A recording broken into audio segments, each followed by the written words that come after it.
The surgeon's hands are inside a living man's skull. It is 1487, and in a cramped room above a baker's shop in Strasbourg, a barber surgeon named Hans Fols is performing a procedure that physicians have been attempting for over 5,000 years. The patient, a merchant named Wilhelm, is awake, fully, terribly awake.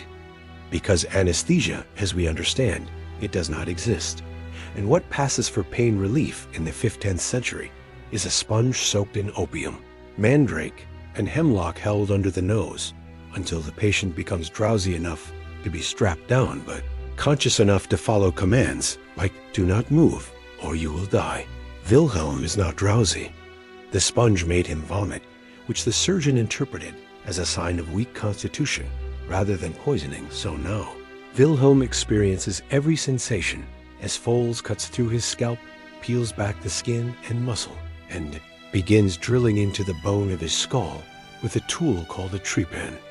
The sound is what Wilhelm will remember if he survives this.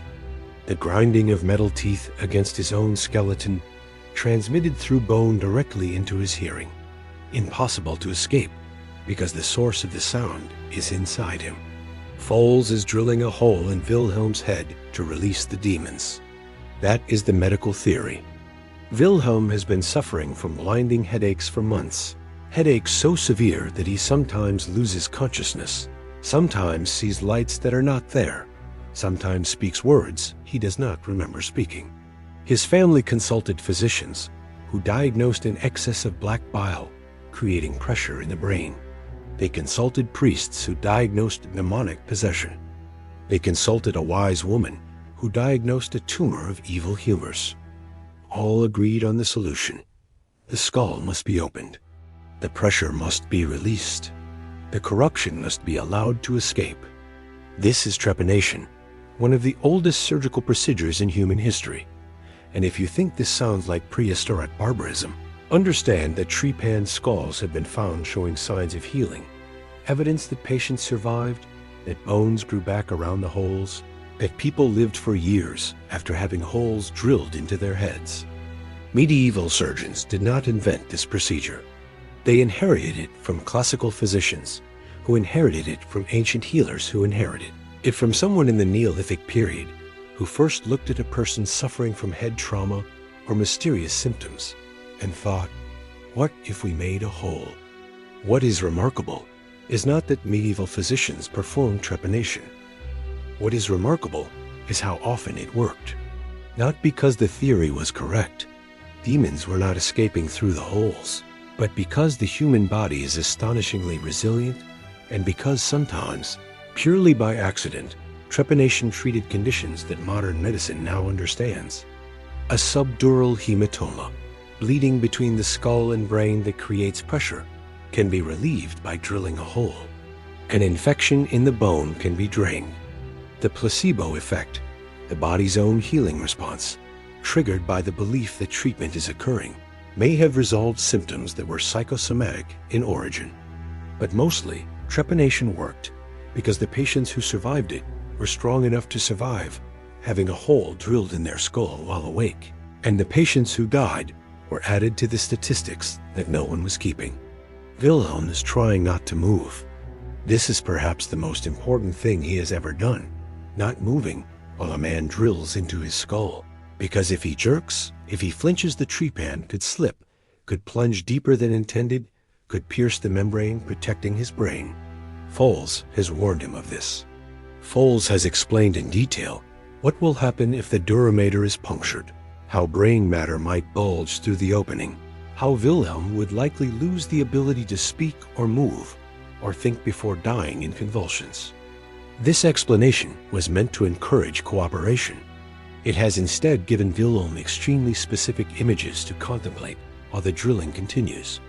The hole is almost complete. Fols can feel the resistance changing as the trepan nears the inner surface of the skull. This is the moment of greatest danger, when the tool might suddenly break through and continue into the soft tissue beneath.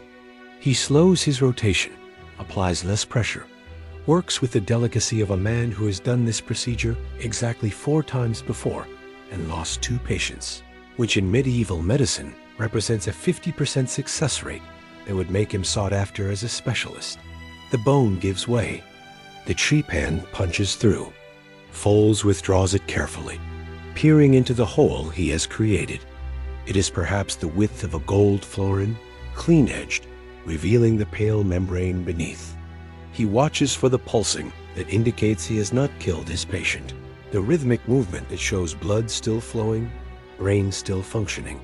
There, the pulse is visible. Wilhelm is still alive. What happens next is based on medical theory that would persist for another 200 years. Foles takes a heated iron rod and applies it to the exposed duramater. Not enough to burn through, just enough to cauterize, to seal, to create scar tissue that will prevent demons or evil humors or corrupt air from re-entering once the skull begins to heal. The smell is immediate and distinctive. Burning tissue has an odor that cannot be mistaken for anything else. And Wilhelm, still awake, still aware, experiences the knowledge that the smell filling the room is coming from inside his own head. He does not scream. Screaming would require moving his jaw, moving his head, risking the disaster that Foles has warned him about. Instead, he makes a sound in his throat, a sustained note of agony that will haunt the baker's apprentice sleeping in the room below for the rest of his life. Foles bandages the wound with linen soaked in wine, applies a poultice of herbs that are meant to prevent corruption, but will likely introduce infection, and instructs Wilhelm's wife on the care her husband will require. He must be kept warm, but not too warm. He must be fed broths, but no solid food. He must be bled twice daily to prevent fever. He must not be allowed to sleep for the first night, because sleep after head injury might become permanent. This last instruction is actually good advice, accidentally correct, despite being based on the theory that sleep allows demons to re-enter the body. Wilhelm's wife, whose name history does not record, but who deserves recognition for what she is about to endure, begins her vigil. She will keep her husband awake through the night by talking to him, singing to him, periodically splashing his face with cold water. She will watch for signs of fever, confusion, or the paralysis that Foles warned might indicate brain damage. She will change the bandages when they become soaked with blood and clear fluid that she has been told is the evil humors draining away, but which is actually cerebrospinal fluid leaking from Wilhelm's violated skull. She will do all of this while processing the fact that she paid a surgeon 2 months of her husband as income to drill a hole in his head, and she has no way of knowing whether this will cure him or kill him. Medieval medicine operated in a state of profound ignorance, disguised as systematic knowledge. Physicians had inherited texts from classical authorities like Galen and Hippocrates, had developed elaborate theories about humors and complexions and the influences of planets on bodily health, had created a framework that seemed to explain disease and injury. The framework was almost entirely wrong, but it was consistent, and consistency can feel like truth when you have nothing else. Consider the medical understanding of the human body in Wilhelm's time. Physicians believed that health depended on the balance of 4 humors: blood, phlegm, yellow bile, and black bile, which corresponded to the 4 elements and the 4 seasons and the 4 stages of life. Too much blood made you sanguine, hot, and wet, prone to optimism and fever. Too much phlegm made you phlegmatic, cold, and wet, prone to sluggishness and respiratory ailments. Too much yellow bile made you choleric, hot, and dry, prone to anger and digestive problems. Too much black bile made you melancholic, cold, and dry, prone to depression and the condition they called melancholia, which covered everything from sadness to what we now recognize as psychosis. Treatment meant restoring balance, and restoring balance meant removing excess humors through bleeding, purging, vomiting, or sweating. The body was a container of liquids that must be kept in proper proportion, and almost every ailment could be attributed to an imbalance that required draining something out. Wilhelm's headaches, according to this framework, resulted from an excess of black bile accumulating in his head and creating pressure. The trepanation was meant to provide an exit route. The bleeding that his wife will perform twice daily is meant to reduce the overall volume of humors. The purges he will be given, drinks designed to make him vomit and defecate simultaneously, are meant to clear any corruption from his system. And the prayers that will be said over him, because medieval medicine never separated the physical from the spiritual, are meant to ensure that God looks favorably on the treatment. If Wilhelm survives, it will be attributed to the skill of the surgeon and the efficacy of humoral theory. If he dies, it will be attributed to God's will or the patient's weak constitution or the advanced stage of his corruption. The surgeon cannot lose. The theory cannot be disproven. This is the perfect closed system of medieval medical thought. But here is what actually happens to Wilhelm in the days following his trepanation. The wound becomes infected because the instruments were not sterilized, because the poultice introduces bacteria, because the concept of germ theory is 400 years in the future. His body mounts a fever trying to fight the infection. His wife, following the surgeon's instructions, bleeds him to reduce the fever, which weakens his immune response and makes the infection worse. He develops delirium, speaking nonsense, seeing things that are not there. The surgeon is called back. He examines the wound, notes the inflammation and discharge, and diagnoses an excess of color that must be purged. He administers a mixture of mercury, sulfur, and antimony that causes Wilhelm to vomit so violently that he tears the muscles in his abdomen. The purging is considered successful.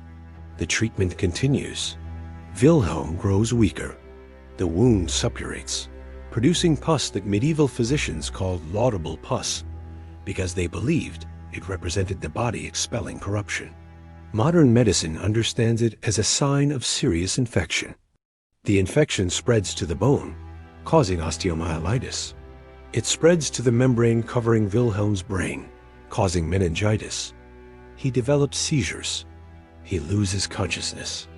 And on the 9th day after his trepanation, having survived the drilling, the cauterization, the infection, the bleeding, and the purging, Wilhelm dies, not from the headaches that brought him to the surgeon, but from the treatment that was meant to cure him. The surgeon records the death in his ledger as a failure of the patient's constitution. The theory remains intact. And somewhere in Strasbourg, another person suffering from headaches begins to wonder whether they should consult a physician.